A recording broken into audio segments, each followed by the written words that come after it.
Welcome to brain spark. आज हम शुरू कर रहे हैं class 9 science chapter 13 earth as a system, energy, matter and life.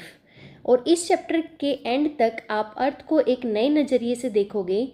सबसे पहले एक सिंपल क्वेश्चन, अर्थ को हम सिर्फ एक प्लेनेट क्यों नहीं कहते? क्योंकि अर्थ एक सिस्टम है। सिस्टम का मतलब होता है कई अलग अलग पार्ट्स जो मिलकर एक काम करते हैं, बिल्कुल हमारी बॉडी की तरह। जैसे हार्ट ब्लड पंप करता है, लंग्स ऑक्सीजन देते हैं, ब्रेन सब कुछ कंट्रोल करता है, वैसे ही अर्थ भी अलग अलग पार्ट्स में है जो एक दूसरे के बिना काम नहीं कर सकते। इसलिए अर्थ को अर्थ सिस्टम कहा जाता है। लाइफ ऑन अर्थ बुक कहती है कि life on earth is powered by a constant flow of energy and matter. इसका मतलब क्या है? अर्थ पर लाइफ चलती है एनर्जी और मैटर के कॉन्टिन्यूस मूवमेंट से। सन हमें लाइट भी देता है, हीट भी देता है, और इसी एनर्जी की वजह से हवाएं चलती हैं, बारिश होती है, प्लांट्स अपना खाना बनाते हैं और लाइफ भी पॉसिबल होती है। लेकिन सिर्फ सन ही नहीं, अर्थ के अंदर की हीट और एयर, वाटर और रॉक्स, हमें होने वाली केमिकल रिएक्शन भी अर्थ को कॉन्टिन्यूसली एक्टिव रखती हैं। Earth is powered by a constant flow of energy and matter. Sun क्या है? एनर्जी का मेन सोर्स है। इन एडिशन, और दूसरी जगह, earth hot interior and chemical reaction in air, water and rock also drive the flow of energy. की हवा, पानी और चट्टानें भी एनर्जी का फ्लो करती हैं। ड्यूरिंग द मिडल एज आपने 6th 7th 8th में पढ़ा होगा कि water cycle, photosynthesis, season, wind या फिर क्लाइमेट। अब इस चैप्टर में हम इन सबको एक साथ कनेक्ट करेंगे। In this chapter we will consider these processes together belonging to the earth system। कि अर्थ जो है एक सिस्टम की तरह एक्ट करती है और ये सारे अर्थ सिस्टम का एक पार्ट है। तो अर्थ के 5 स्फीयर हैं। इसकी एक इजी ट्रिक क्या है? आपको लर्न करना है GHCAB।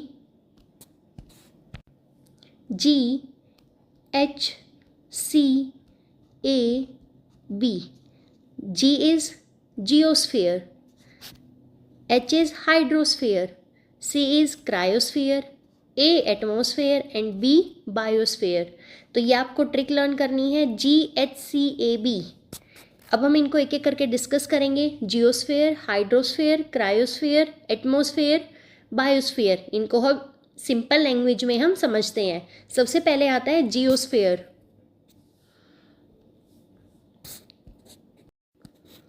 यहाँ पर दिया हुआ है कि sun is the main source of energy. कि एनर्जी का मेन सोर्स क्या है? सन है।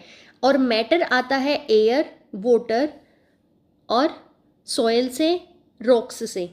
ठीक है, अब हम डिस्कस करते हैं जियोस्फीयर को। Solid rocks, soil, landforms like Deccan plateau and Thar desert and the earth interior, ये सब किस में आते हैं? जियोस्फीयर में आते हैं। लैंड, रॉक्स और माउंटेन।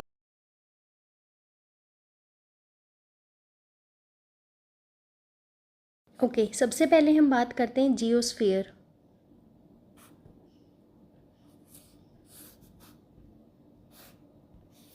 जियो का मतलब होता है अर्थ। अर्थ का सॉलिड पार्ट जो है rocks, soil, mountains, valleys, plateaus और अर्थ के अंदर का मोल्टन पार्ट, ये सब जियोस्फीयर के अंदर आता है। इंडिया के एग्जाम्पल देखिए, जैसे Deccan plateau, Thar desert, Himalaya mountain, ये सब जियोस्फीयर का एक पार्ट है। सिंपल लैंग्वेज में अगर आप देखो इसको याद रखने का, तो जितनी भी ज़मीन दिखती है वो जियोस्फीयर है। आगे हम डिस्कस करते हैं hydrosphere. Hydrosphere, hydro means water. Earth पर जितना भी लिक्विड है सब हाइड्रोस्फीयर में आता है, जैसे ocean, seas, rivers, lakes, ground water. Example अगर हम इसका लें तो इसके एग्जाम्पल होंगे गंगा रिवर,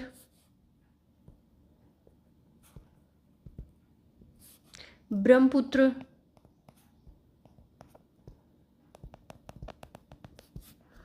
इंडियन ओशियन, मतलब जितना भी लिक्विड वाटर है वहाँ हाइड्रोस्फीयर है। So hydrosphere liquid water in the form of surface water such as ocean, rivers like Ganga, Brahmaputra, river system, lake and ground water, ये किसके अंडर आता है? हाइड्रोस्फीयर के अंडर आता है।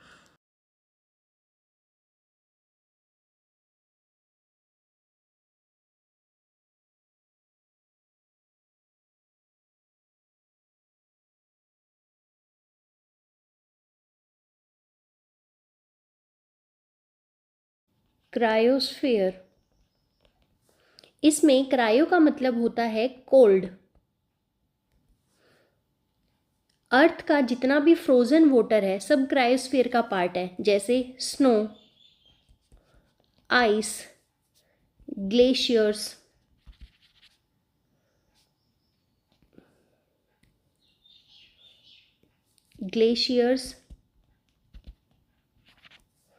Polar ice keeps. इंडिया में हिमालय ग्लेशियर, लद्दाख की स्नो। तो सिंपल ट्रिक में हम क्या कह सकते हैं? Frozen water is equal to cryosphere.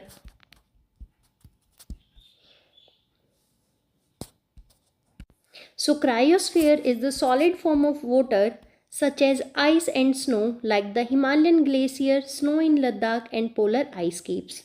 अब बात करते हैं हम एटमॉस्फेयर की। ये अर्थ के अराउंड गैसेस की लेयर है। Atmosphere, the air surrounding the earth that we breathe, cleaner air in the mountain and forest.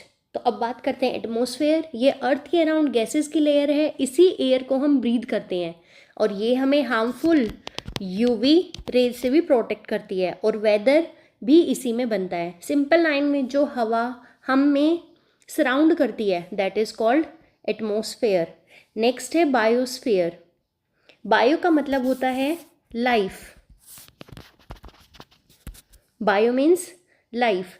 अर्थ के जितने भी लिविंग ऑर्गेनिज्म है, plants, animals, human, bacteria, fungi, सब बायोस्फीयर का पार्ट है। सिर्फ ऑर्गेनिज्म ही नहीं, उनके हैबिटेट्स भी इस बायोस्फीयर के अंडर आते हैं, जैसे forest, mangroves, farms, ocean plankton और कोरल रीफ्स।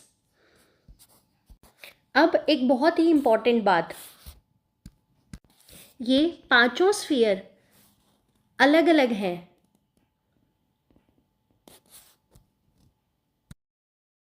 स्फीयर में geosphere, hydrosphere, cryosphere, atmosphere and biosphere, ये पांचों लेयर स्फीयर की अलग अलग नहीं है। ये हर सेकंड एक दूसरे के साथ इंटरेक्ट करते रहते हैं। जैसे सन की हीट एटमॉस्फेयर को वार्म रखती है, एटमॉस्फेयर से रेनफॉल होती है, रेन जियोस्फीयर पे गिरती है, यहाँ पर रेन गिरेगी, वाटर हाइड्रोस्फीयर में कलेक्ट होता है और ये वाटर बायोस्फीयर को लाइफ देता है। मतलब एक स्फीयर में चेंज तो बाकी सब स्फीयर भी अफेक्ट होते हैं और इसी कनेक्शन को हम कहते हैं अर्थ एज अ सिस्टम।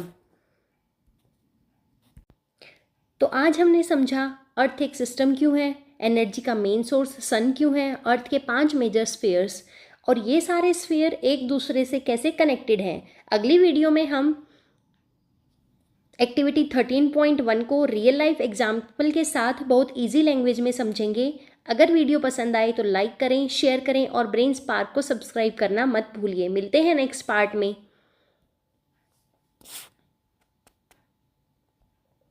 और जो ट्रिक बताई है उसको मत भूलिए, GHCAB, G for geosphere, H hydrosphere, C cryosphere, A atmosphere and B biosphere।